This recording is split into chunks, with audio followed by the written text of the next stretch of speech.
So I was actually teaching in Exodus. What had happened was Sai got away from the Sunday school teacher without any clothes on, and it's a long hallway, so he saw him coming for at least 5 minutes, all the way down the hall. He comes into the sanctuary, it's just like, what are you going to do? It's really easy to give part of something that you've had. I'm not saying that, I've had my kids, I care less about one. It's not what I'm trying to say.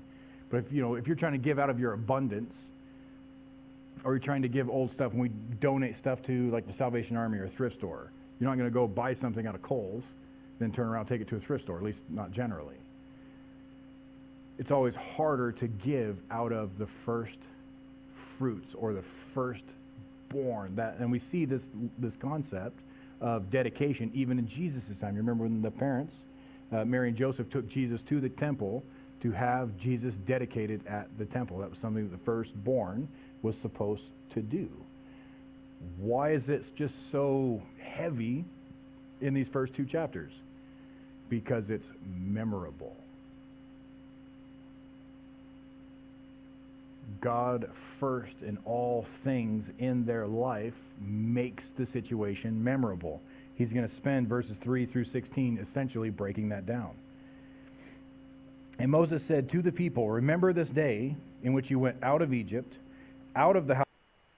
The strength of the hand of the Lord brought you out of this place. No leavened bread shall be eaten." So at the end of verse 3, we see the command. No leavened bread will be eaten. Why? Not because it's bad for you. Not because of the cholesterol intake or the carb intake or whatever the case may be. No leavened bread is going to be eaten as a reminder that God did 2 things. It says, and it's just very interesting, the verbiage, he brought you out of the house of bondage and out of this place. And he did it by the strength of his hand.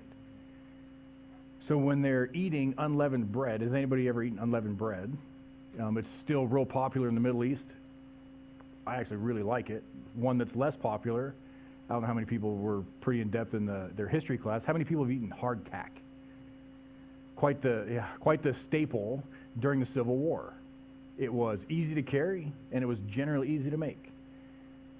So when you're eating this food that they're eating that does not have any leaven in it, it was supposed to be a reminder. We were powerless to deliver ourselves out of a house of bondage and out of this place, so we start to see something small and something large, by the hand of the Lord, by the strength of God. And it kind of reminds me of that passage that God saves to the uttermost.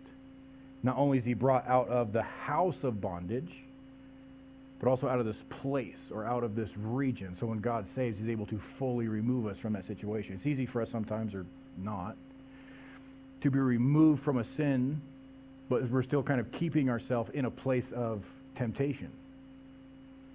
So when I started to quit drinking, I would still be a DD. Often it didn't work out very well because I'm keeping myself in a place of temptation with people that it doesn't matter what your function is supposed to be as a DD, they at least want you to have one. But we see them being removed not just from the house of bondage, but from that place. So you see the command, no leavened bread shall be eaten. And the reminder is in the first portion of verse 3. On this day you are going out in the month Abib. Love that word. What month is that? Yeah, it isn't one. A lot of people get really confused about the month Abib. You know what Abib means? It means green. It's a farm term about spring. When the ears of the corn start to turn green, it's spring. So we're dealing with the month of Nisan. I guess just as a side note. And it shall be when the Lord brings you into the land of the Canaanites and the Hittites and the Amorites and the Hivites and the Jebusites, which he swore to your fathers to give you, a land flowing milk and honey, that you shall keep this service in this month. 7 days you shall eat unleavened bread, and on the 7th day there shall be a feast to the Lord. I love that one. Maybe it's the fat kid in me. Whenever I see that concept of feast, especially feast to the Lord in the Word, I don't know, I guess it just lifts my spirits. And that's kind of an important thing too. The church, or just our flesh in general, how many traditions or things of memorial do we have that we would just rather not celebrate? Because there is no joy in it. But here we see them as they're going through this feast. They have that feast day at the end of the 7 days. So it just kind of puts it in our minds, or puts it in front of us, that they are doing this, but it's not without joy. There's a lot of hard stuff packed into it. How many of us don't like getting off topic? Nobody does. When I'm already in the flow and I've already got momentum at work and someone pulls me aside to do something dumb, that's one of the fastest ways to irritate me. I like to finish one mission at a time. Just knock it out. Because you have too many irons in the fire, well, that's how you burn stuff down. And it's never a good thing. They're getting these instructions for this feast as they're trying to make their way to the promised land. It's important to notice the instructions. And it shall be when the Lord brings you into the land. What does that mean? This feast hasn't even started yet. Did you kind of catch that? So now they're being interrupted with instructions for a feast that isn't starting yet, for remembrance of something that is still fresh in their minds, in the middle of something that is very heavy. When they had left in the middle of the night and they're making their way to the promised land into something new that hasn't been traveled in the last 4 centuries. But they're doing this memorial and they're receiving this thing, and we kind of have the connotation they're doing it with joy. How much stuff do we do within the fellowship or within our walk of faith, and we do it without joy? How many people have fasted? Not for the purpose of trying to lose weight to fit in your skinny jeans, but for the purpose of growing closer to God. How many of us have done that? How many of us have tried the Daniel fast or the 40-day fast? How do we do? How many people made it through the 40 days? It's a rough one. I'm not a vegetable person. I'm certainly not one to skip meals. And I don't like skipping taco days, so when we start getting gaunt and weird and cranky and catty or whatever kind of word that you want to throw in there. And it begs the question from unbelievers of why are you doing it? So I can be more joyous. You look at the purpose of these traditions, the purpose of these memorials is to bring us closer to God. The problem is, once we start some of these things, we kind of lose sight a little bit. Unleavened bread shall be eaten 7 days, and no leavened bread shall be seen among you, nor shall leaven be seen among you in all your quarters. And you shall tell your son in that day, saying, this is done because. So why are they doing this? He reemphasizes, this is done because of what the Lord did for me when I came up from Egypt. I love that passage. Because that passage is written to who? It's written to parents. This is why we do the things that we do. How many of us are equipped to explain why? Great example for Calvary Chapel. We do not baptize children. We don't baptize infants. Now, if a child comes, so Kaya's 10, she was baptized when she was 7, because she was able to explain what the baptism was, why we get baptized, and why she wanted to get baptized. But in general, we just don't baptize kids until they're ready and they're able to make that choice. We dedicate children. We see that here in the Word. But we don't baptize. Can we explain that concept to the kids? When we have communion, can we explain why we do communion and where communion came from? Can we explain why we have to drag our kids to church on Sunday mornings and Friday nights, and why all the old people decide to gather together for fellowship? Can we explain why we do that? And here we have those instructions, just like for us, for the Israelites to explain to their children. The parents certainly have a part here of raising up that next generation to know who God is. It shall be as a sign to you on your hand, and as a memorial between your eyes. that the Lord's law may be in your mouth. For with a strong hand the Lord has brought you out of Egypt. You shall therefore keep this ordinance in its season from year to year. So down the road, but they were certainly using them in Jesus' time, this passage was used to become quite literal. Those of you that were with us during the Revelation study, we talked about phylacteries. Do you remember that great big fancy really weird word?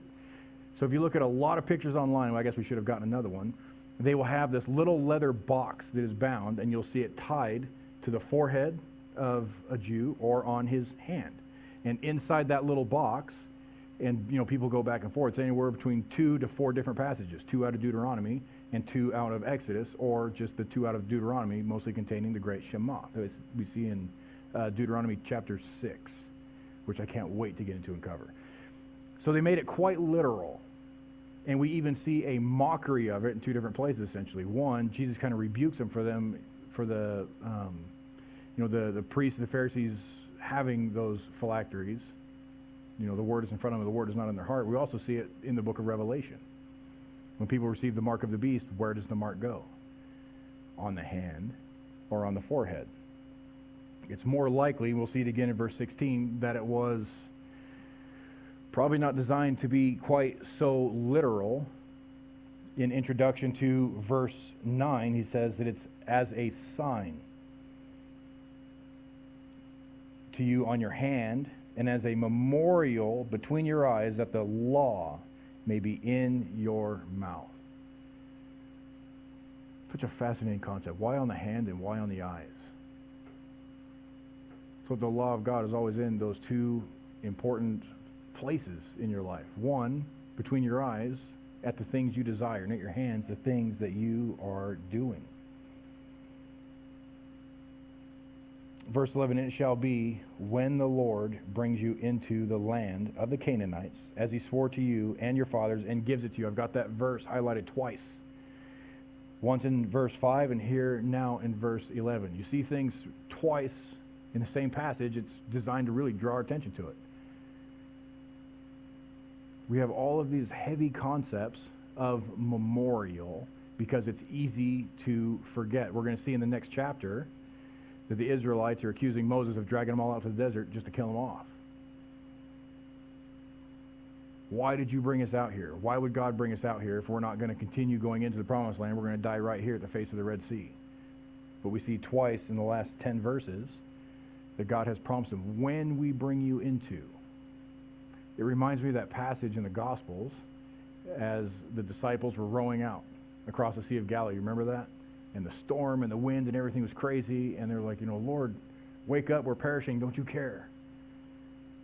And he gets up and rebukes it. What did Jesus say shortly before they got in the boat? We're going to cross to the other side. Not we're going to go halfway and go bloop bloop. It's easy, which we'll see in chapter 14, in a storm, we start to become afraid and we start to panic. So I have them highlighted both in blue in my Bible, which kind of shows just a promise of God. That you shall set apart to the Lord all that open the womb, that is, every firstborn that comes from an animal, which you have, the males shall be the Lord's. Kind of coming back to that concept in the first 2 verses of 13. But every firstborn of a donkey you shall redeem with a lamb. And if you will not redeem it, then you shall break its neck. And all the firstborn of man among your sons you shall redeem. Kind of an interesting concept that we see nestled away. We see a plan for redeeming the unclean. And if the unclean thing is not being redeemed, then it perishes. So we'll see unclean redeemed with a lamb. Also later on the word, I think in the book of Numbers, but I can't remember all of a sudden, we'll see it also redeemed with money. So it shall be when your son asks you in time to come, saying, what is this? That you shall say to him, by strength of hand the Lord brought us out of Egypt, out of the house of bondage. And it came to pass, when Pharaoh was stubborn about letting us go, that the Lord killed all the firstborn in the land of Egypt, both the firstborn of man and the firstborn of beast. Therefore I sacrifice to the Lord all males that open the womb, but all the firstborn of my sons I redeem. It shall be as a sign on your hand and as frontlets between your eyes. For by strength of hand the Lord brought us out of Egypt. Just a question that kind of jumps into my head. Really, what are we talking about? The Lord has provided a way for them to remember not just that they were brought out of bondage, but also how they were brought out of bondage. That is the reason behind these traditions. And we see them also as a foreshadowing of the things to come, of the coming king. What would your traditions look like? Have you ever thought about it? You also were brought out of bondage by God's hand because we couldn't bring ourselves out of bondage. You also were redeemed with a lamb. So I guess two questions that just popped in my head. I probably should have, it just jumped into my head, so if it comes out all garbled, it is what it is. Have you memorized your testimony? And do you know how to pass that testimony down to your children? We have our general Christian traditions. We have certain things that we do at Christmas. We have certain things we do on Resurrection Sunday. We have certain things that we do for some of these holidays. But what about for your household? Is your testimony and your walk with Christ a big deal in your household? How do you plan on passing that down to your kids? I can't even figure out how to give my testimony to my wife without turning the rest of her hair gray. So I still haven't figured out how I'm going to give it to my children. But you have to understand your testimony is incredibly important. Anywho, verse 17.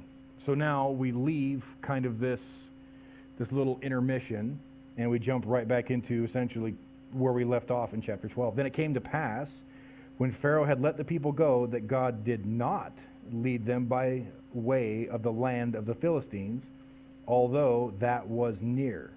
For God said, lest perhaps the people change their minds when they see war and return to Egypt. Everybody says it a lot, and they kind of say it wrong. How long was it supposed to take them to get from Egypt to Canaan? 2 weeks. If they'd have gone that route, it would have taken 2 weeks. That route is known as the way of the sea or the way of Horus. It goes through the wilderness of Shur. So if you notice in your maps, especially you guys just got your big fancy ones, if you leave Egypt, you come into that region of Sinai, kind of get that big deep V.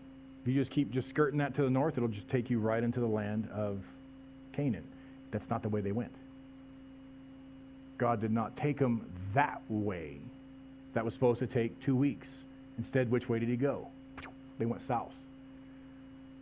Further away from Canaan. Can we start to see, in our own fleshly minds, I know this room's full of backseat drivers.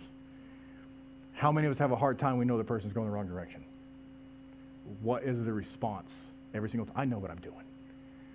You can almost see that with roughly 2 million people. So you can just kind of start to feel the anxieties building. Why is God not taking them? The way of Horus, the way of the sea, was a protected and observed military route for Egypt. So they had little military outposts from where they were leaving in Egypt through the way of Horus. God was not going to take them through there because God knew their hearts couldn't take having to do battle all the way up to the land of Canaan. So they went a different direction. It's just interesting. We know, or we sing, good, good Father. We sing and we say and we read that God knows best. So when God makes a move in our life that surprises us or doesn't make sense, we kind of jump into the shoes that we're getting ready to look at. And Moses took the bones of Joseph with him, for he had placed the children of Israel under solemn oath. We remember that from Genesis. God will surely visit you, and you shall carry up my bones from here with you. So they took their journey from Succoth and camped in Etham at the edge of the wilderness. And the Lord went before them by day in a pillar of cloud to lead the way, and by night in a pillar of fire to give them light, so as to go by day and night. We see what's essentially known as the Shekinah glory, which means to dwell. We're not going to jump into it a lot right now because we have a whole bunch of it to go into in chapter 14. But essentially it's there, as we read in verse 21, for guidance and protection. That passage fascinates me. that God is dwelling with the people. That doesn't fascinate me as much as it does in verse 22. He did not take away the pillar of cloud by day or the pillar of fire by night from before the people. That's the passage that fascinates me. Why? Because the people, the sons and daughters of Israel, were a lot like me, a lot like us. They were a bunch of dirtbags sometimes. As soon as they start leaving, what's going to happen? Chapter 14, we're going to see it again, especially when we get in the book of Numbers. They're whining. Whole bunch of complainers. Complaining about everything. They're complaining against God. They're complaining against Moses. They're complaining against Aaron. They're fighting one another. Or they're doing things they're not supposed to be doing. We're going to see that as well in this book at the Mount of Sinai. All this crazy stuff. And because of God's grace, and really that's what it boils down to, his grace. He does not remove his glory from the people. He does not remove that guidance and that protection. So even though they tripped, even though they fell, even though they complained, he did not remove the cloud or the pillar from them. Chapter 14. Now the Lord spoke to Moses, saying, Speak to the children of Israel, that they turn and camp before Pi-hahiroth, between Migdol and the sea opposite Baal-zephon. You shall camp before it by the sea. For Pharaoh will say of the children of Israel, they are bewildered by the land, the wilderness has closed them in. So it kind of gives us an idea of where they're going. If you're going right through that region, you're not closed in. However, if you start making your way south and you're doing this weird zigzaggy thing, what does it look like? We're able to watch our truck drivers for Platt on a little thingy because the truck is chipped. A lot of trucks are. Military vehicles are. It's a lot of fun, especially to watch military vehicles during tactical exercise. You can tell which guys don't know where they're going because they're doing this weird zigzaggy nonsense through the desert. You know beforehand when they're going to get stuck. So the Pharaoh, no doubt kind of seeing into the situation or getting reports back, is like, those dingbats are just wandering through the desert. They're trapped. They're bewildered or they're confused by the land. How many people are intimately familiar with land navigation? How many people can do a compass and a map or read MGARS or latitude, longitude?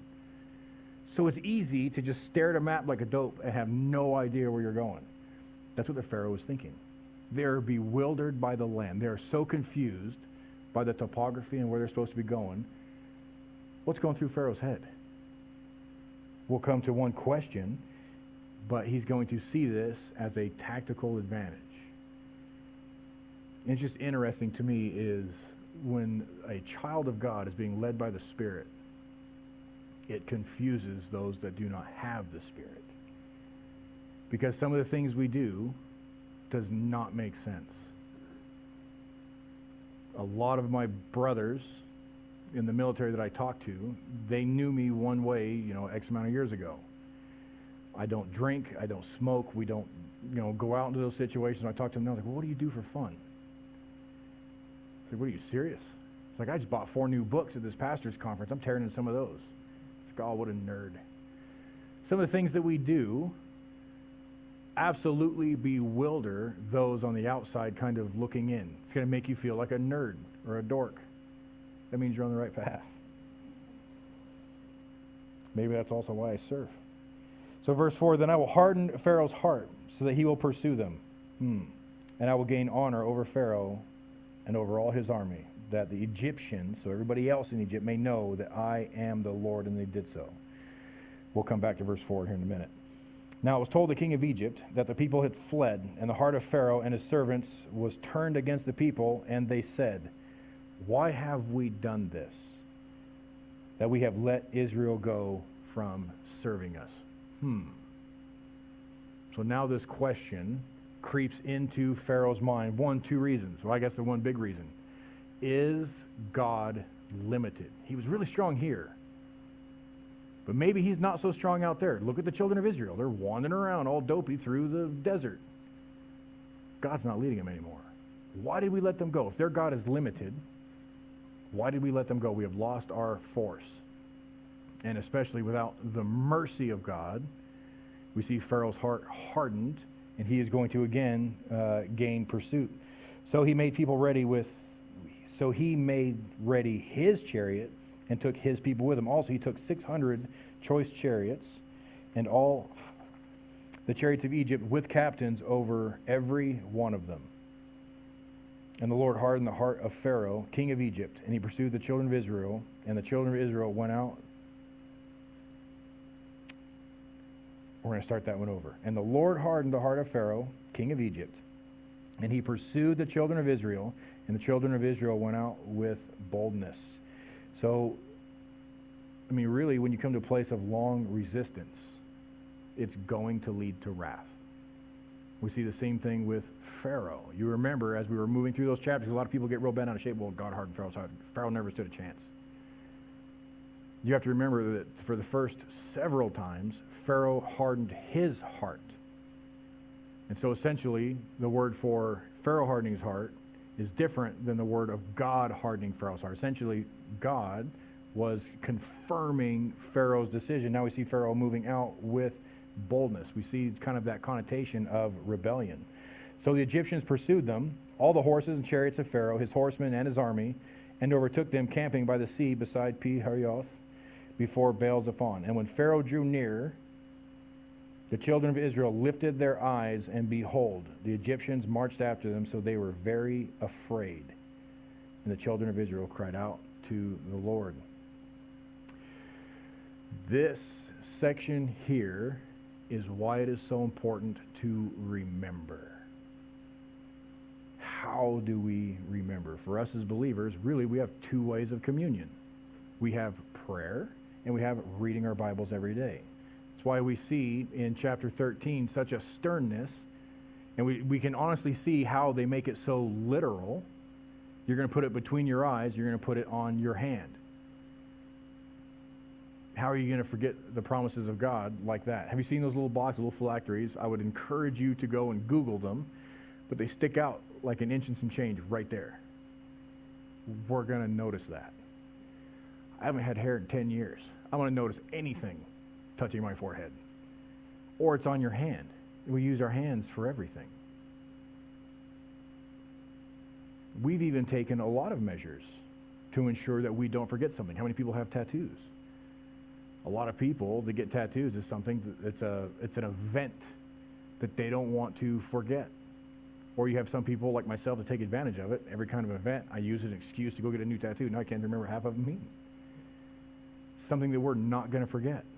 We can look at that, whatever it is. Sometimes it's a picture or it's a painting or whatever it is. We can just look at that, and it draws emotion from us because we remember exactly what it is that means. So now they're looking at Egypt coming. All the Egyptians are coming with chariots, and they're brought to a place of how they're very afraid.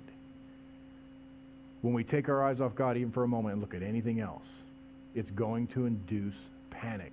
Peter, and we go back to a lot, Peter was a great example.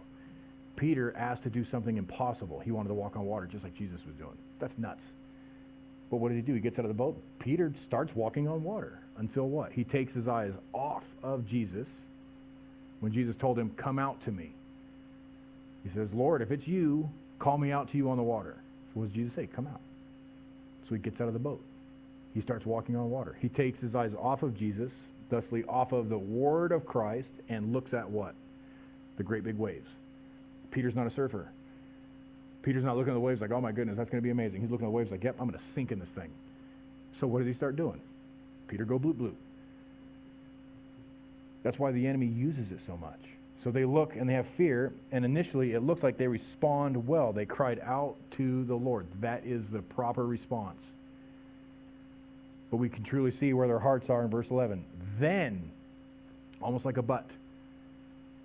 So after they cried out to the Lord, they immediately turned around and put their eyes on who? Moses. So then they said to Moses, because there were, I love this verse, because there were no graves in Egypt, have you taken us away into the wilderness to die? Riddled with sarcasm. You can just, I don't know. I see myself in this passage. Maybe that's why it makes me chuckle. Why have you dealt with us to bring us up out of Egypt? So he's saying there's nowhere to bury us in Egypt. So that's why you let us out? Because there's nowhere to bury us in Egypt, you let us out in the wilderness so that you can just bury us out here. That's why we have a chapter so rich in memorial. That's why the believer has to have a life so just rich in memorial and knowledge of the word. So when fear hits, you do not forget it. It just becomes something automatic. This is a God thing. So we're going to take it to God. Not, well, I'm going to take it to God, and then I'm going to go scream at Pastor Wage because they got a thing. Fear does funky stuff to us. It causes us to forget because we go into panic.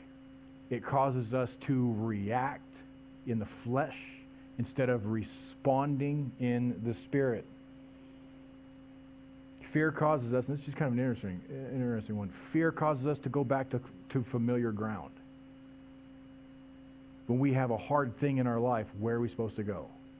To our prayer cushion, into the Word. That's where we go. Where did we used to go? To me, it was always two places. It was a great big bottle of booze and television. And I would just sit there and just drink for hours and watch TV and just slip into a nothing box where I didn't have to focus on anything else. And it was very tempting in our transition from Idaho to come to Baker, because I was in a place of, well, what in the world am I going to do now? Everything was a lie. I packed all my family up and moved them in Idaho, and now we're not really doing anything. What in the world? And it was incredibly tempting to slip back into this place. So it causes us to go back to familiar ground. It causes us to lash out. But fear generally causes us to remove our eyes from God and focus on the problem. Is this not the word that we told you in Egypt, saying, let us alone that we may serve the Egyptians? For it would have been better for us to serve the Egyptians than that we should die in the wilderness. Those two promise verses that we underlined in chapter 13, they forgot both of those, essentially. They're not going to die in the wilderness. Some are going to die in the wilderness. We'll get to that part later. They're supposed to die in the promised land. God told them, when you get to the promised land, these traditions, if you will, these feasts, these will take place in the promised land. They completely left it. You're leading us out to die in the wilderness. And these are some of my favorite verses. And Moses said to the people, do not be afraid, stand still, and see the salvation. That literal word for salvation is deliverance. And see the salvation of the Lord, which he will accomplish for you today. For the Egyptians whom you see today, you shall see again no more forever. The Lord will fight for you, and you shall hold your peace. Oh. You see Moses kind of step up at a leader, and he's just knocking them down. But you know what's even more impressive than that? This whole passage, faith. Those two verses, that's nothing but faith. Why is that? He was only told to camp at the Red Sea. He doesn't know what the rest of the plan is yet. He hasn't been told to, stick out your rod and go waving around, strike the water, and things are going to do stuff, and we're going to use the pillar behind you, and we're going to have a pillar in front of you. He doesn't have all that yet. And yet, by faith, we see him moving forward and dealing directly with the problem. And how does he do it? First, he deals with the stinking thinking. He says, don't be afraid. He is attacking the mind. That's where fear is going to start. When you see your problem and you focus on your problem, that problem grows bigger than God. You focus on God, your problems are never really anything. Because we serve a God that's bigger than everything. So first he says, do not be afraid and stand still. So first he attacks the mind, then he attacks the body. Because it's interesting, when you're afraid, what follows? The body. That's why it's so funny to sneak up on people. Woogie woogie. And then what do? First they'll scream, and then they flail about like a dope. When we are afraid, our next step is typically something rash. We are reacting and not responding. So when we are afraid, our body does something really stupid. We do something really stupid. What would have been a good plan for them right now? If you can swim, swim. Anybody else, start running. Or surrender. I mean, really, you can go through a whole plethora of things they could have done out of fear. So first, he's kind of addressing their mind. Do not be afraid. Next step, just stand still. One of my favorite passages, Psalms 46. Be still and know that I am God. Because that's the hardest thing for me. I am a doer, and I like to be a problem solver. Sometimes I make it worse, but sure enough, I'm going to attempt to solve it. I'm going to attempt to do something. I'm a military man. Like, I should be doing something. If nothing else, I can fill sandbags or I can complain about stuff. Military guys are great at both. For me to just stand still and let God fight the battle is so foreign a concept to me, it's not even funny. So he tells them, do not be afraid and stand still. Get your mind in check. Get your body in check. Because if you don't do those two things, you'll never be able to participate in the last one. You will not see the deliverance of God. You will not see the plan of God unfolding. You won't even be able to hear or to recall, to remember the promise of God. Once your mind starts working against you, the body is soon to follow. He's bringing to a place of stillness to behold God. Can you just see just how amazing that passage is? Those things that are hard in our life, or somebody's done us wrong. We're going to see it in 1 Thessalonians chapter 5 this Sunday. He says, be sure you don't repay evil for evil. You can also boil it down to, be sure that you don't go reacting in the flesh. It's so easy. When someone attacks me or attacks my family or attacks my ministry, honestly, they can attack anything that I've done. Things that don't even matter. At work, I am very strict and I'm very on point, and I do not like making mistakes. Whenever I make a mistake, it ruins my day. And it could be a really dumb mistake. Anything. And as soon as someone starts harassing me about it, what's the first thing that I do? I will respond. Well, I guess react is a better word. I come out swinging, I'm not nice. Even if they were joking. That's not a proper response. And that's just a little thing. Here, we're quite literally talking about a life and death situation. And they're told to stand still and watch it unfold. And Moses is doing so in the flesh. And you always hear that one person in the back. What's the plan? So was Moses, shut up, Phil, just watch. Why would, now it's not in the context, and I don't know any Jewish guy named Phil. But I would imagine that would have been Moses' response. Why? Because he doesn't have the plan yet. Verse 15. And the Lord said to Moses, why do you cry to me? Tell the children of Israel to go forward. Fascinating passage. One, they're crying out of fear, but not with their hearts. But two, here, it's something that didn't require prayer. Only for them to be obedient and to move forward because they have the promises of God to go and to do that. But lift your rod and stretch out your hand over the sea and divide it. And the children of Israel shall go on dry ground through the midst of the sea. Parting of the Red Sea is like that huge miracle, that huge thing in the Old Testament. It is a big deal. We're going to see it described as the baptism of Moses. We're going to see a whole bunch of stuff kind of tied into it. Again, not the part that fascinates me. For God to be able to part a sea, I absolutely believe he can do it. The things that fascinates me the most is using Moses, and we're going to see more colorful stuff about Moses, way more than we've seen already. And he's using a stick. He's using a stick and a dirty dude in his process of parting the Red Sea and delivering the sons and the daughters of Israel. The things that pass through the hands of God. The most simple of things, most basic, it's a stick. It's a rod. All the things that God uses. That should really encourage us, because some of us feel inadequate, unequipped, unprepared, unworthy, or dirty. I got to tell you, that's the best place to be if you want to serve God. The things he can do with the smallest amount. Guzik would call it a miracle of simple actions. We really complicate stuff. Or we try to give it flair. Moses was told to raise his rod at the sea.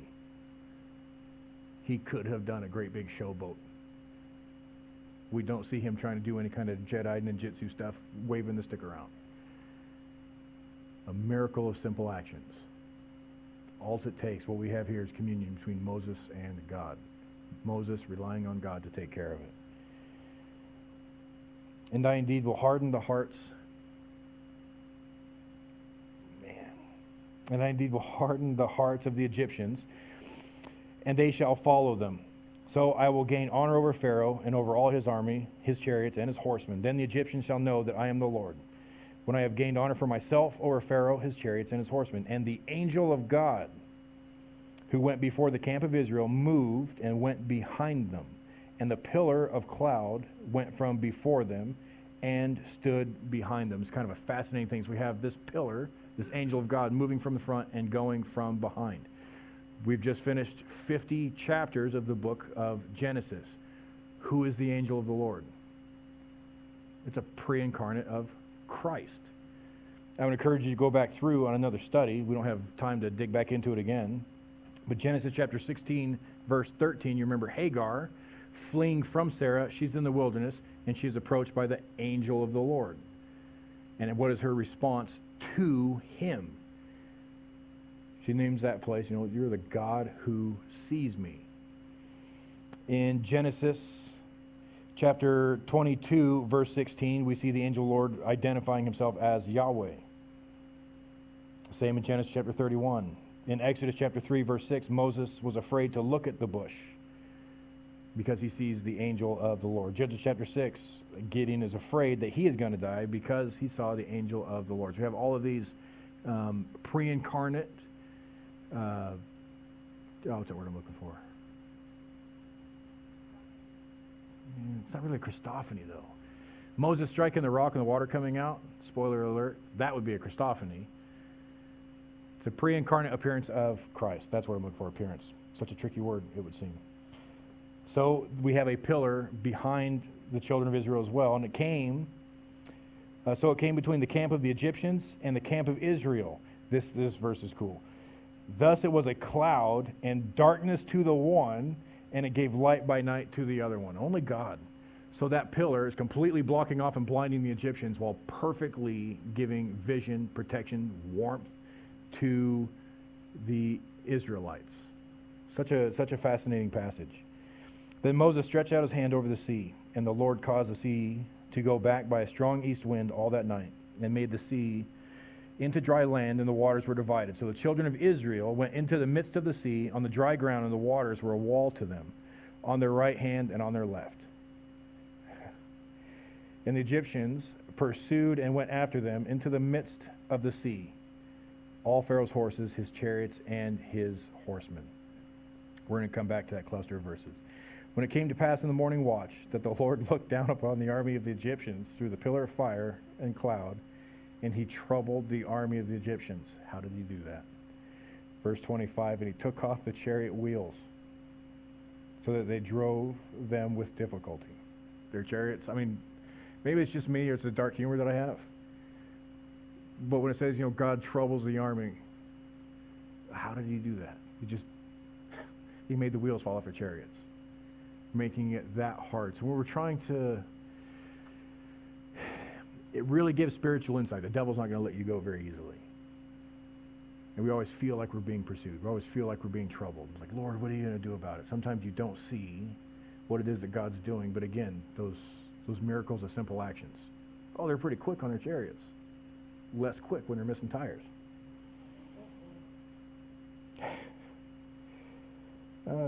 Then the Lord, verse 26, said to Moses, stretch out your hand over the sea, that the waters may come back upon the Egyptians and their chariots and on their horsemen. And Moses stretched out his hand over the sea, and when the morning appeared, the sea returned to its full depth, while the Egyptians were fleeing into it. So the Lord overthrew the Egyptians in the midst of the sea.